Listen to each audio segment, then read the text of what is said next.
এই ভিডিওটি ইতিমধ্যে আপনারা অনেকেই দেখেছেন। ভিডিওটি যে সময় করা হয় তার মাত্র 15 মিনিট পর থেকেই তিনি আর কাউকেই পানি দেননি, দিতে পারেননি।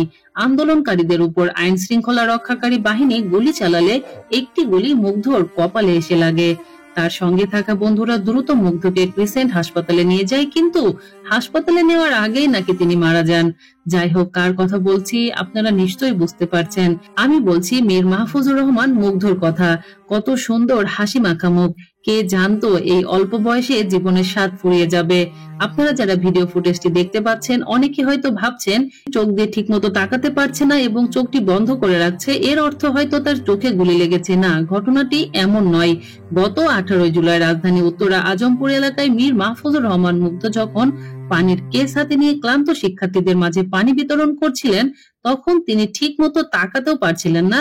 কেননা কোটা সংস্কারের দাবিতে আন্দোলনরত শিক্ষার্থীদের ছত্রভঙ্গ করতে পুলিশের ছোড়া টিয়ার গ্যাসে তার চোখে হয়তো জ্বালা করছিল, আর সেই কারণেই তিনি চোখটি এমন করছিল। হ্যাঁ, মুগ্ধ যখন গুলিবিদ্ধ হন তখন পাশে ছিল তার বন্ধু জাকিরুল ইসলাম। তিনি বলেছেন, বুলেট মুগ্ধর কপালে লেগে মাথার ডান দিক দিয়ে বের হয়ে যায়। আমাদের চোখের সামনে ঘটনাস্থলে মারা গিয়েছে মুগ্ধ। মুগ্ধ সবাইকেই পানি খাওয়াচ্ছিল।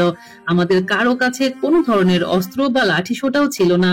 তারপরও ওরা আমার বন্ধুকে এইভাবে গুলি করে মারলো। এই দৃশ্য আমি কিভাবে ভুলবো।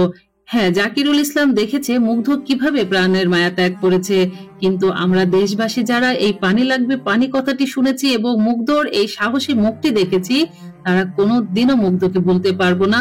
মুগ্ধ অমর, মুগ্ধ আমাদের ভালোবাসার জায়গা পুরোটা দখল করে আছে। হ্যাঁ, মুগ্ধ তার ফেসবুক প্রোফাইলে ছবির ক্যাপশনে যা লিখেছে সেটার বাংলা করলে দাঁড়ায়, জীবন অর্থবহ হোক, দীর্ঘ নয়। আসলেই এক অর্থবহ জীবন যাপন করে গেলেন মুগ্ধ।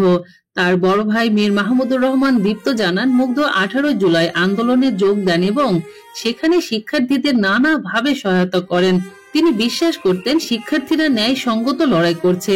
ছোটবেলা থেকেই অন্যায়ের বিরুদ্ধে সরব এই মুগ্ধ। তিনি আর্মড পুলিশ ব্যাটালিয়ন স্কাউট গ্রুপের একজন রোভার স্কাউট এবং ইউনিট লিডার ছিলেন। 2019 সালে বনানী অগ্নিকাণ্ডের সময় উদ্ধার অভিযানে অংশগ্রহণ করেছে এই সাহসী মুগ্ধ। সাহসী ভূমিকার জন্য বাংলাদেশ স্কাউটস থেকে ন্যাশনাল সার্ভিস অ্যাওয়ার্ড অর্জন করেন মুগ্ধ। খুলনা বিশ্ববিদ্যালয়ের গণিত বিভাগ থেকে স্নাতক সম্পন্ন করে গত মার্চে এমবিএ করতে মুগ্ধ ভর্তি হয়েছিলেন বাংলাদেশ ইউনিভার্সিটি অব প্রফেশনালস অর্থাৎ বিওপিতে। মুগ্ধ শুধু অকুতভয় বা সাহসী ছিল না, তার আরো একটি বড় পরিচয় ছিল।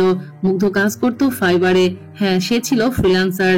5 স্টার রেটিং সহ হাজারের উপর কাজ করেছে মুগ্ধ। সবাইকে খুশি করতে পেরেছে। দেশের জন্য রেমিটেন্স যোদ্ধাও ছিল মুগ্ধ। জীবনে অনেক কিছু করতে পারত মুগ্ধ, কিন্তু তার আর কিছুই করা হলো না।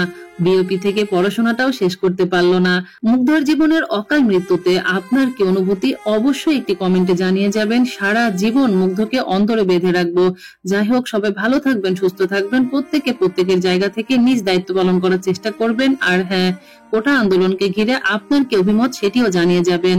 ওকে, আল্লাহ হাফেজ, আসসালামু আলাইকুম।